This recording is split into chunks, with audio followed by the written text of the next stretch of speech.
आप हमें ऋषिपाल जी ये बताइए कि जो ये सीडलिंग है, जैसे जो लोग आप बीज से तैयार कर लेते हैं, लेकिन जैसे वो निकाल कर पॉलीथीन में या फिर गमलों में लगाते हैं तो जो सीडलिंग है ये मर जाती है। तो क्यों मरती है, आप हमें बताइए। लगाने में इसकी मिस्टेक कर जाते हैं वो। ओके।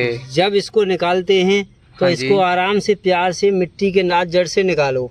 ओके। जड़ से निकाल लिया ये बूटा। ओके। और निकालने के बाद देखो इस प्रकार से। तो दोस्तों आगे की वीडियो आपको आगे देखने को मिलेगी। तो उससे पहले दोस्तों आप ये देखिए कि किस तरीके से नर्सरी में बीज लगाए थे हमने, और अपडेट आप देखिए। मैं आपको स्टार्टिंग में ही अपडेट दिखा रहा हूँ, और यही सीडलिंग है जो मैं आपको स्टार्टिंग में मैं और जो मेरे साथ माली हैं वो लगा कर दिखा रहे हैं, आपको बता रहे हैं कि किस तरीके से सीडलिंग को लगाना है। काफ़ी लोग सीडलिंग लगाने के समय गलती करते हैं, उनकी जो सीडलिंग है वो ख़राब होने लगती है। बीज से पौधे ग्रो तो कर लेते हैं या नर्सरी से ले आते हैं, लेकिन लगाने के बाद ख़राब होने लगते हैं। तो पहले तो ये देखिए जो हमने बीज लगाए थे सभी के सभी जो हमारे बीज हैं वो 10 दिन के बाद ही जो हैं वो निकल आए हैं। मैं ये अपडेट है जो आपके साथ शेयर कर रहा हूँ। तो चलिए दोस्तों वीडियो को शुरू करते हैं और आपको बताते हैं कि जो बीज हैं, जितने भी सर्दी के विंटर फ्लावरिंग प्लांट्स हैं, उनके जो बीज हैं वो आपने लगाने कैसे हैं, कैसी सॉइल तैयार करनी है, और बाद में आपने उनकी जो सीडलिंग है वो किस तरीके से लगानी है। तो अगर आप चैनल के ऊपर पहली बार आएँ तो चैनल को सब्सक्राइब कर लेना, और दोस्तों अगर आप पहले से हमारे साथ जुड़े हुए हैं तो वीडियो को लाइक जरूर कर देना। तो दोस्तों ये कैलेंडुला है, और कैलेंडुला मैरीगोल्ड जो दोनों वैरायटी को लगाने का भी बिल्कुल सही टाइम है। और इसी के साथ साथ दोस्तों आप एक वैरायटी अभी और लगा सकते हैं जो है दोस्तों केल, ऑर्नामेंटल केल। तो दोस्तों अच्छी गार्डनिंग सॉइल लेनी है, जैसे कि मैंने अपनी पहली वीडियो में भी आपको बताया था, जैसे मैरीगोल्ड आपको लगा कर दिखाया था। तो अच्छी गार्डनिंग सॉइल, इसमें आपने या तो वर्मी कंपोस्ट या फिर जो गोबर की खाद है वो 30% ऐड करनी है। 70% मिट्टी और 30% जो है वो खाद रहे। तो ट्रे में हम आज जो हैं ये जो बीज हैं वो लगाएंगे कैलेंडुला की। तो अच्छी सॉइल आपने ऐड करनी है। ऐड करने के बाद एक चीज़ का आपने ध्यान रखना है कि जैसे ही आप गमले में सॉइल डालते हैं या फिर ट्रे में सॉइल डालते हैं, इसमें जो आपने खाद ऐड की है वो सही है, और आपने कोई केमिकल फर्टिलाइज़र ऐड नहीं करना। और दूसरी बात दोस्तों मैं आपको और बताना चाहता हूँ कि जैसी मिट्टी आपने ट्रे में डाल ली तो उसे आपने अच्छे से टाइट कर देना है, नीचे को दबाना है। दोस्तों काफ़ी लोग क्या है कि मिट्टी को टाइट नहीं करते, उससे क्या होता है कि जैसे आप पानी देते हैं बीज लगाने के बाद, बीज सेट करने के बाद जैसे आप पानी देते हैं तो प्रॉब्लम आती है। प्रॉब्लम यही आती है कि मिट्टी नीचे को बैठने लगती है, जिसके कारण आपके बीज हैं जो सही तरीके से नहीं निकलते।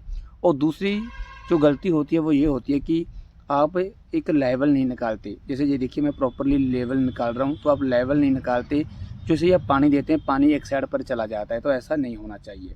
तो चलिए दोस्तों अभी हम बीज हैं जो कैलेंडुला के लगाएंगे, और ये हाइब्रिड बीज हैं। अगर आपको भी कैलेंडुला के हाइब्रिड बीज चाहिए या जितने भी विंटर सीजनल फ्लावरिंग प्लांट्स हैं, तो वो आप mygardenseed.com जो वेबसाइट है वहाँ से जाकर परचेज़ कर सकते हैं। लिंक जो है वो मैं आपको डिस्क्रिप्शन में दे दूँगा। तो दोस्तों बीज लगाने का जो सही तरीका है वो यही है कि हर एक बीज 1-1 इंच जो है वो दूर होना चाहिए, कोई भी पास में बीज नहीं होना चाहिए।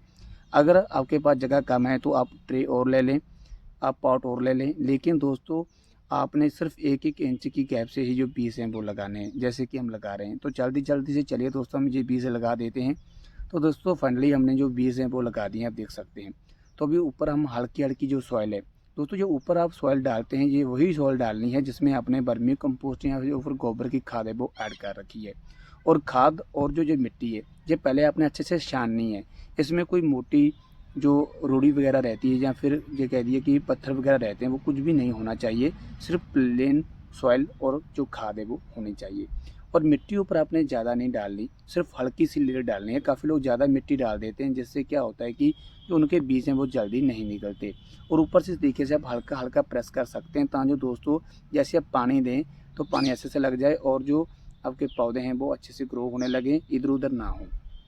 और पानी देने का तरीका देखिए दोस्तों, आप जिस तरीके से मैंने आपको स्टार्टिंग में बोला था इस तरीके से आपने पानी देना है, जो है पंप से, स्प्रे पंप से। ऐसा नहीं है कि आपने गिलास से पानी दे दिया, किसी मग से पानी दे दिया, तो वो सही तरीका नहीं रहेगा, उससे बीज जो हैं वो जल्दी ग्रो नहीं होते। तो चलिए इनका अपडेट दिखाता हूँ मैं आपको कि किस तरीके से ये जो मेरे बीज हैं ये निकल कर आए हैं। और मैं इनको रखूँगा ग्रीन नेट के नीचे, तो आपने भी इस तरीके से ग्रीन नेट के नीचे रखने या बरांडा वगैरह में रखने हैं।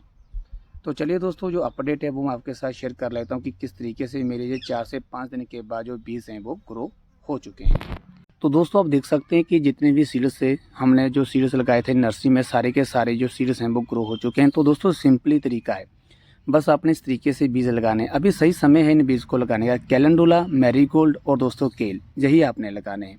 तो हमने लगा दिए हैं। तो अभी भी पानी जो है इन्हें आपने जो है किसी स्प्रे पंप से या किसी बड़े पंप से या प्रेशर वाली चीज़ से नहीं देना। सिर्फ आप सिंपल जो 1 से 1.5 लीटर का जो स्प्रे पंप रहता है उससे पानी देते रहना है। और सीडलिंग को आपने जो है वो धूप में नहीं रखना, उसे रखना है छाया में, ऐसी जगह पर जहाँ पर जो धूप है वो क्षण कर आती हो। काफ़ी लोग बिल्कुल इंडोर अंदर रख देते हैं धूप से बचाने के लिए सीडलिंग को, तो वो सीडलिंग बढ़ने लगती है, तो वो भी सही नहीं है, आपकी सीडलिंग हेल्दी नहीं रहती। तो चलिए दोस्तों, अभी मैं आपको इन सीडलिंग का 10 से 15 दिन के बाद का अपडेट दिखाता हूँ। इसमें से जो हमारी केले की सीडलिंग है वो प्रॉपरली 10 से 15 दिन के बाद तैयार हो गई थी, तो वो किस तरीके से लगानी है हम माली से भी जानेंगे और कुछ ज़रूरी बातें मैं वो भी आपको बताऊँगा, ताकि दोस्तों आपकी जो सीडलिंग है वो ख़राब ना हो, आपकी सीडलिंग अच्छे से चलना स्टार्ट हो जाए। तो दोस्तों 20 से 22 दिन हो चुके हैं, हमने जो सीडलिंग है वो लगाना स्टार्ट कर दिया। आप देख सकते हैं काफ़ी सारी सीडलिंग हमने लगा दी है। तो चलिए दोस्तों, हम अब ऋषिपाल जी से जानेंगे कि सीडलिंग को लगाना किस तरीके से है और जो हमारी सीडलिंग है वो मरती क्यों है। आप हमें ऋषिपाल जी ये बताइए कि जो सीडलिंग है, जैसे जो लोग आप बीज से तैयार कर लेते हैं, लेकिन जैसे वो निकाल कर पॉलीथीन में या फिर गमलों में लगाते हैं तो जो सीडलिंग है ये मर जाती है, तो क्यों मरती है आप हमें बताइए। मरने का आइडिया यही है इसका कि इसमें लगाने में इसकी मिस्टेक कर जाते हैं वो। ओके। जब इसको निकालते हैं तो हाँ जी। इसको आराम से प्यार से मिट्टी के नाच जड़ से निकालो। ओके। जड़ से निकाल लिया ये बूटा। ओके। और निकालने के बाद देखो इस प्रकार से ओके। इसमें ये उंगली से टोबा मारो। ठीक है। टोबा मारने के बाद इसको आराम से प्यार से रखो, प्यार से मिट्टी लगाओ, ज्यादा दाब मत दो। ओके। अगर ज्यादा दाब दोगे तो बूटा मच जाएगा। ओके, चलेगा नहीं। हाँ बिल्कुल नहीं चलेगा। Okay okay okay. तो यहीं पे गलती करते हैं जो हमारे व्यूअर हैं, जो मेरे दोस्त जो अपने घर में जो ये पनीरी लगाते हैं, हाँ तो पनीरी के समय ऐसी गलती नहीं करनी चाहिए। अगर और उसके बाद आप क्या करते हैं, जैसे ये पनीरी लगा देते हैं उसके बाद क्या करते हैं आप, कैसे इन्हें इनकी संभाल है, जो इनकी देखभाल है वो कैसे करते हैं। ऐसा ही जब इसकी संभाल ऐसे करते हैं कि मतलब कि जब साउल से हल्का सा पानी दो लगाने के बाद। ओके, लगाने के बाद जो पानी है वो हल्का पानी देना है। हल्का हल्का। और इसे स्टार्टिंग में जब हमने लगा दी तो इसे छाया में रखना है या धूप में रखना है। नहीं, छाया में रखना है इसको। कितने दिन के लिए छाया में रखना है। कम से कम 1 हफ्ते। Okay okay. 1 हफ्ते रखने के बाद बूटा बहुत बढ़िया चलेगा। ओके। और जो ये आपने मैरीगोल्ड की ये जो लगा रखी है पनीरी, जो पहले लगाई थी, इसे लगे हुए कितना टाइम हो चुका है। इसको लगे हुए हफ्ता हो गया। और हफ्ते में ये अच्छी जो है वो अपनी ग्रोथ करनी इसने शुरू कर दी है ना। हाँ जी। तो इसे भी इसी तरह से लगाया था आपने। हाँ, इसको भी इसी तरह से लगाया था। Okay okay okay. तो दोस्तों आप भी इसी तरह से जो सीडलिंग है वो बीज से ग्रो करने के बाद जो है, अगर डायरेक्ट गमलों में लगाना चाहते हैं तो डायरेक्ट गमलों में लगा सकते हैं, और अगर डायरेक्ट पॉलीथीन में लगाना चाहते हैं तो पॉलीथीन में लगा सकते हैं। तो मेथड आप समझ लीजिए, जैसे कि आपने बीज से जो ग्रो किए हैं पौधे, तो उन्हें अच्छे से निकालना है। जो रूट्स के साथ आपको जड़ें दिखा देते हैं।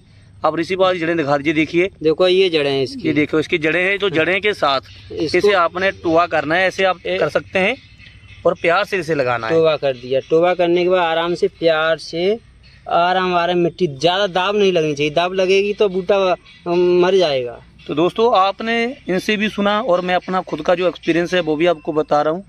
तो दोस्तों नर्सरी में जितने भी विंटर फ्लावरिंग प्लांट्स हैं वो बीज से इसी तरह से तैयार किए जाते हैं। तो पानी देख लीजिए दोस्तों, जितने भी आपने जो सीडलिंग निकाल कर लगानी है, जैसे आप लगा लेते हैं तो पानी आपने शावर से ही देना है। तो 5 से 7 दिन के लिए छाया में रखें। जैसे आपको लगे कि पौधे चलना स्टार्ट हो चुके हैं तो आप उन्हें डायरेक्ट बाहर निकाल सकते हैं। तो दोस्तों अगर आपको हमारी आज की वीडियो अच्छी लगी तो वीडियो को लाइक करना, चैनल को सब्सक्राइब करना। तो दोस्तों bye, take care, happy gardening.